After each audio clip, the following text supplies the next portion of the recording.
Sa wakas at nakapag-rides ako ulit kasama ang aking magandang partner. Hi, ako nga pala si Sachi Boy, ang mangingisdog ng Davao Oriental. Dahil bored na talaga ako dito sa bahay ay niyaya ko ang mama ko na mag-rides kami ba. At agad naman nakinig ang mama ko dahil lakwachira man din ito siya. Nilagyan niya ako ng leash, plano ko din kasing mag-date kami na maganda kong partner dahil matagal na din kaming napatambay lang dito sa bahay. Oy, hindi ko muna isasama mga anak ko dahil inhit sila ba baka makadisgrasya sila doon at makajog-jog wala pa naman ito mga trabaho. Alangan naman ako pa magbuhay-buhay ng anak nila kaya kami lang sa talaga ng magandang partner ko ang mag-rides. Handang-handa na nga akong gumala kahit ang ambag ko lang ay tumulala at papunta na nga kami sa scooter at syempre transit talaga yung magandang partner ko. Akala ko nga ba ay iiwan na nila ako, buti na lang at kinuha ako ng mama ko ba na aray nga ang kamay ng mother ko dahil ang bigat ko na daw masyado. Need ko na talaga mag-diet pero nakakapagod man at dito nga ako nagpwisto sa likuran dahil malaki man yung space tapos malikot kasi ako kaya dito talaga ako para mahawakan ako ng mother ko. Pag andar nga ng scooter ay ang saya ko talaga dahil gustong gusto ko talaga ng hangin. Kasi kahit unemployed ako ay nai-stress din ako Humunto ko lang nga kami dito saglit dahil magwiwi kami ni magandang partner. Bakit itong magandang partner ko ay ang bilis matapos ng pag-ihi tapos ako ay parang 1 litro man ang tubig ang inihi ko at binalik na nga ako ng mama po sa pwesto at pahinga muna kami saglit. Masaya talaga ako ba pag nagra-rides dahil nawawala talaga yung stress ko. Ang stress ko mangyud ay yung mga anak ko ba. Inhit kasi sila at ako yung ginujugjug. At sa wakas ay malapit na nga kami sa aming destinasyon. Ang ganda dito ba dahil maraming buko tapos ang presko ng hangin. Gusto ko na lang talaga dito magstay para malayo ako sa mga anak ko Isi-share ko sa inyo mga ginawa namin dito sa susunod na vlog ha. Tapos gusto ko lang sabihin ba na gumala ka hanggat may panahon ka pa dahil baka dumating ang panahon na makagala ka nga pero tumatagos ka na sa pader.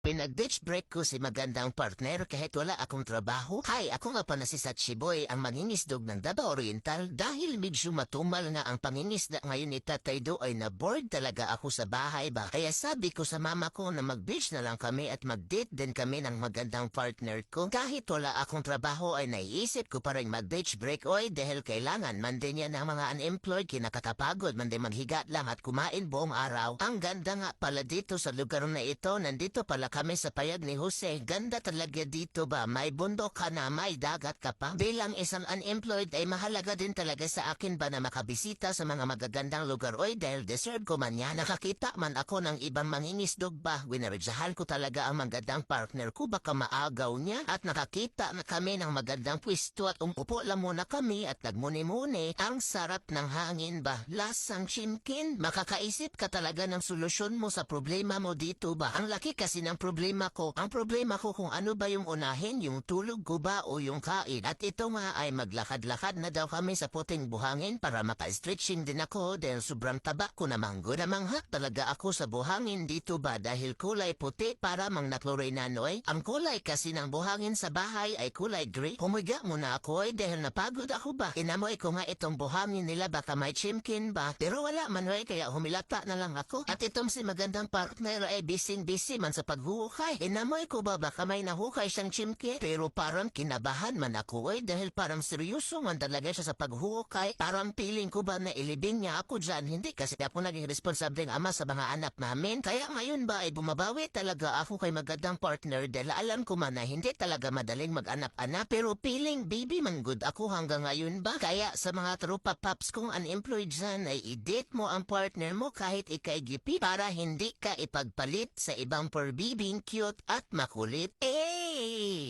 Ako ay nag-rock climbing, nag-running, nag-swimming at nag-sleeping sa beach break namin ni magandang partner. Hi, ako nga pala si Sachi Boy, ang mangingisdog ng Davao Oriental. Ang ganda talaga ng view dito ba tapos paglingon ko sa kanan, sus, ang gaganda ng view. Sus, paglingon ko sa kaliwa ay nakita ko man yung pinakamagandang view. I love the view. Huwag niyo akong i-judge agad dahil na-appreciate ko talaga lahat ng magagandang bagay ba pero stick to one talaga ako. Si Mushi lang naman talaga ang palagi ko. Palaging magpapatibok ng puso ko. At pinasubo kami ni mama ko na mag-rock climbing ba pero di ko man kaya kinabahan man ako kaya tinalungan na lang ako ni mother na umakyat. Kalaunan niya ay naka-adjust nang din naman ako at naging komportable na din. Kaya mag-picture pala kami dito kaya umakyat tong mama ko dito sa bato-bato sinamasama pa kami ni Mushi.